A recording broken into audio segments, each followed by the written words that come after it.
Hey, it's Amos, and welcome back to Backpacker Diaries. It is September 24th, 2022, and this solo mission I'm about to embark on is one that's been in the pipeline for a while now. Kind of a idea spurred by some of the local COVID regulations we had around here a couple years ago. So the plan is to bike from where I live in Heber to where I work in Park City, and then back again, taking the scenic route the whole time. So stick around and you can see the route that I took around Jordanelle Reservoir, around the backside of Coyote Loop. At least that's the plan, and we'll see how I go.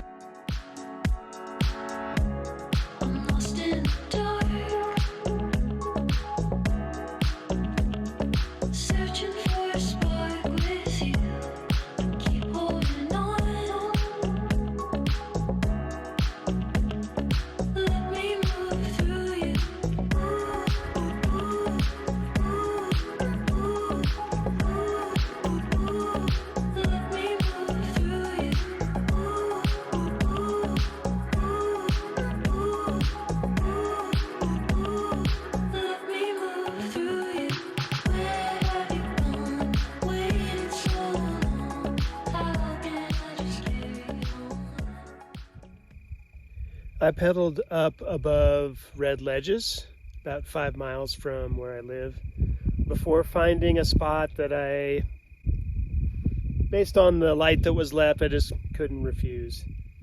Looks like the site of a future home or perhaps a cul-de-sac or something. So next time I pedal up this way, approaching the Coyote Loop, this spot probably won't be available. But for now, yeah, I found a nice flat tent spot and just added some water to my dehydrated meal that I'm going to enjoy.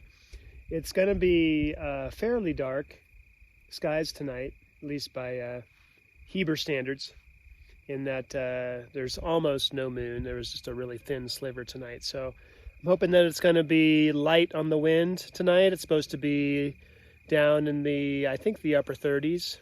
So yeah, with that, I'll be able to, hopefully sleep well and then get an early start in the morning and make my way towards Park City.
Good morning from the Coyote Loop.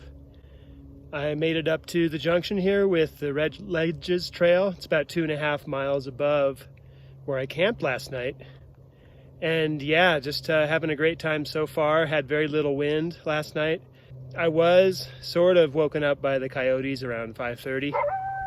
And yeah, so that was a treat. And yeah, I'm just on my way to Park City today. Gonna stop off and refill my water at one of the campsites on the Jordanelle Reservoir and see how I go.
Well, I definitely was not expecting a washed out bridge here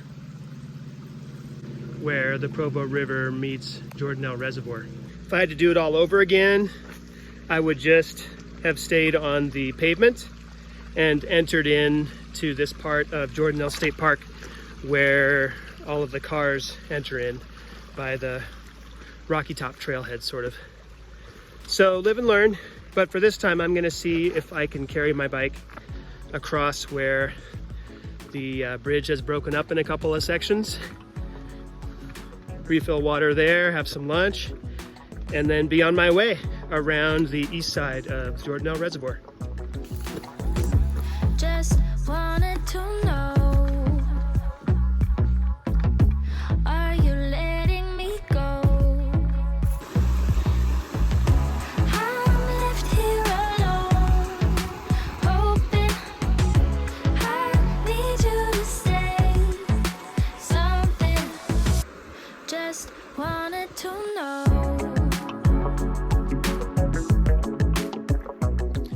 Lucky for me, the Rock Cliff Nature Center was open today.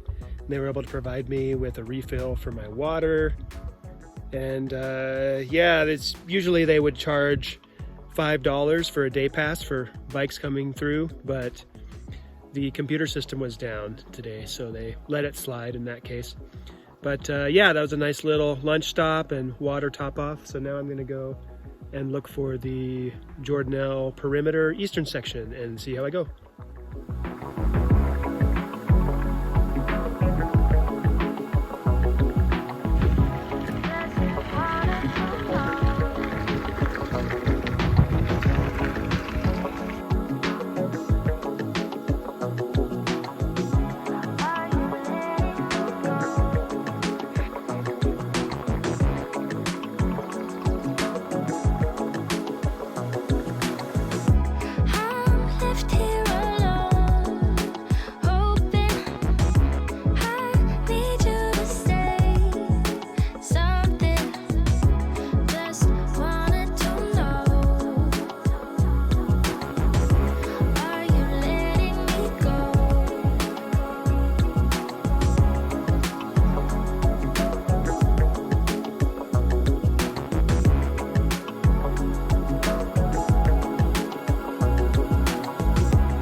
Just wanted to know. After a couple of miles pedaling along the Jordanelle Perimeter Trail, I had the option to take a single track that was going to put me up in the Tuhey area, closer to Highway 248. Yeah, I just got tired of the sort of loose gravel and washed out quality of the Jordanelle Perimeter. So yeah, I just decided I was done with it. After that, I made it into the bus stop here at Deer Mountain just to learn that the next inbound bus isn't coming for another like hour and 40 minutes. So with that, I'm gonna see if I can find a couple of easy green bike paths down in the hideout area that will connect me to the rail trail, because I really don't want to wait that long. This ride was always meant to simulate like a commute to work without using my car. So I know I'll definitely be using public transit at some point, just not yet. If the timing had been better, yeah, I would have liked to have used this High Valley Transit option from Deer Mountain. But anyway, I'll have to hold off and catch that bus from the transit center later on that'll get me up to the Montage, where I can have one last climb today to get up to Empire Pass.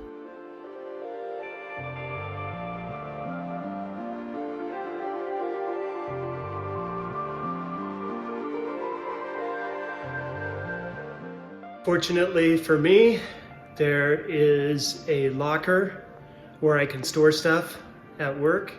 So I'm going to lighten my load by dropping off both of the saddlebags, which yeah, will shed a good 25 or more pounds. And that'll definitely help make that climb up to Empire Pass a little more tolerable. So from here, I've just got a bus shuttle and then a climb towards Empire Pass before I get to coast down through Wasatch Mountain State Park, through Midway, back to Heber. Special thanks to Park City Transit for the free shuttle up towards Empire Pass. Super nice having a free shuttle with my bike.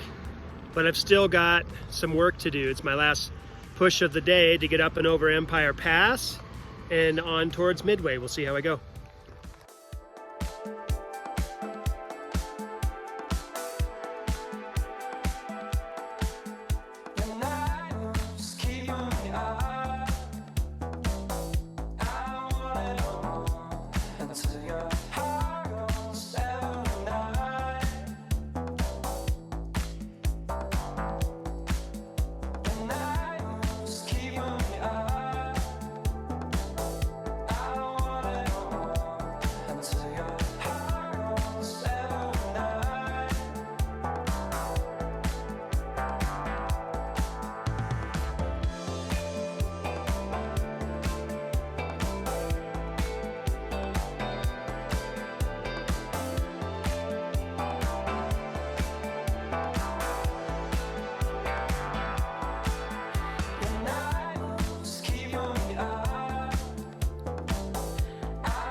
Wow.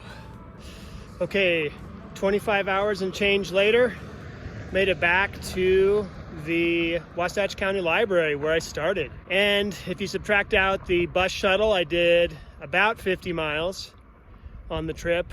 Yeah, quite a bit of elevation change, although the shuttle definitely helped with that. But really grateful that I got to do a nice long ride and test out my new bike packing system on a more strenuous type of setting.